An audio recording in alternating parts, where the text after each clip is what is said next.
கடகராசிக்கு சுக்கிரன் 4ல் இருக்காரு, அவருடைய வீட்டில் இருக்காரு கோச்சாரத்தில். 18/9/2024 இருந்து 13/10/2024 வரை கடகராசிக்கு என்ன செய்யும்?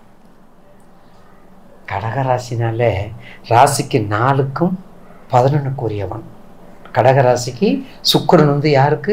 4ஆம் பாவத்துக்கும் 11ஆம் பாவத்துக்கு உரியவன். ஏற்கனவே சூரியனும் சந்திரனுக்கும் சிக்கலானவன், இடியப்பு சிக்கலானவன். என்னைக்குமே பிடிக்காது, என்னைக்குமே பிடிக்காது. நவக்கிரகத்தில் பாருங்க, பெண் தெய்வம் பூரா ஒரு பக்கம் இருக்கும், ஆண் தெய்வம் பூரா ஒரு இருக்கும், அசுரர் பூரா ஒரு பக்கம் இருப்பாங்க. ராகு கேது சனி. ஏன்? அவங்க கேரக்டர் அப்படி வச்சிருக்காங்க, அவங்க கேரக்டருக்கு அப்படி வச்சிருக்காங்க.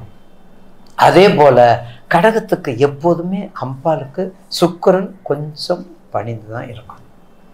அவன் பணிய மாட்டான்ல, அவன் அசுர குரு இல்லை, நான் குருன்னு சொல்லிக்கிட்டே இருப்பார். அப்படி சொல்றது எப்படி பணிவார்? இருந்தாலும் சற்று எச்சரிக்கையாக இருக்க வேண்டும். உங்களுடைய ஜனன ஜாதகத்தில் சுக்கிரன் எங்கே இருக்கார், உங்கள் ராசிக்கு எங்கே இருக்கார்? உங்கள் வீட்டில் இப்போ கோச்சாரத்தில் 18/9/2024 13/10 இருந்தால் பிரச்சனை இல்லை. உங்கள் ஜாதகத்தில் அங்கே இருந்தால் பிரச்சனை. உங்கள் ஜாதகத்தில் நீச்சத்தில் இருந்தால் அப்போ உங்கள் ராசிக்கு 3ஆம் இடமா மாறிடுது, 3ஆம் இடம் மறைவு ஸ்தானம் ஆயிடுது. அப்போ பலவீனமாயிருது. நல்லா இருக்கும்போது எல்லா பலனும் கொடுக்கும்.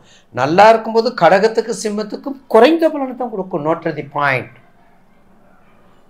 கடகத்துக்கு சிம்மத்துக்கும் சுக்கிரனால் தீமையினா அதிக, நன்மை குறையும்.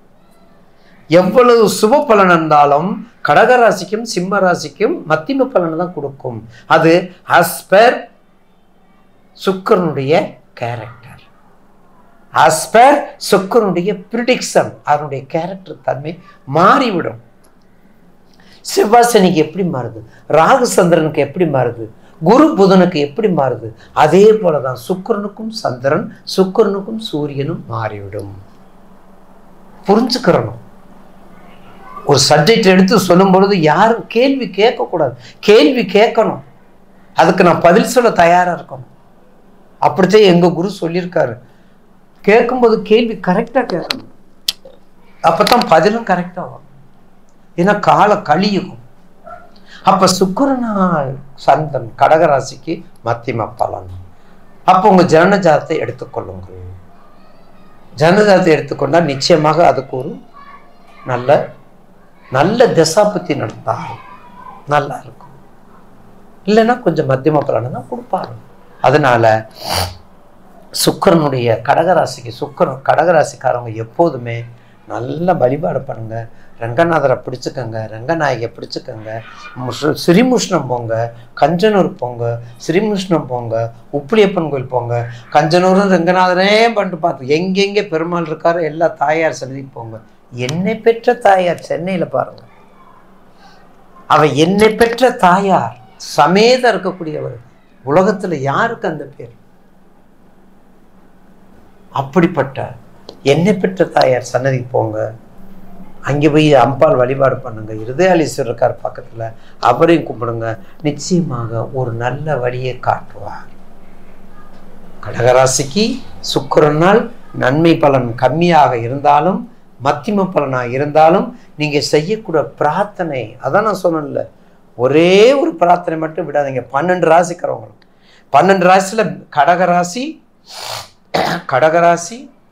சிம்ம ராசி, தனுசு ராசி, மீன ராசி, இந்த 4 ராசியும் மட்டும் மறுபடியும் சொல்றேன் கேட்டுக்கோங்க நேயர் பெருமக்களை. கடகராசி, சிம்ம ராசி, தனுசு ராசி, மீன ராசி, இந்த 4 ராசிக்காரவங்க கண்டிப்பாக 41 வாரம், வெள்ளிக்கிழமை 6 வாரம், 8 வாரம், எந்நேரம் 48 ஒரு மண்டலம் கண்டிப்பாக நெய் தீபம் போடுங்க.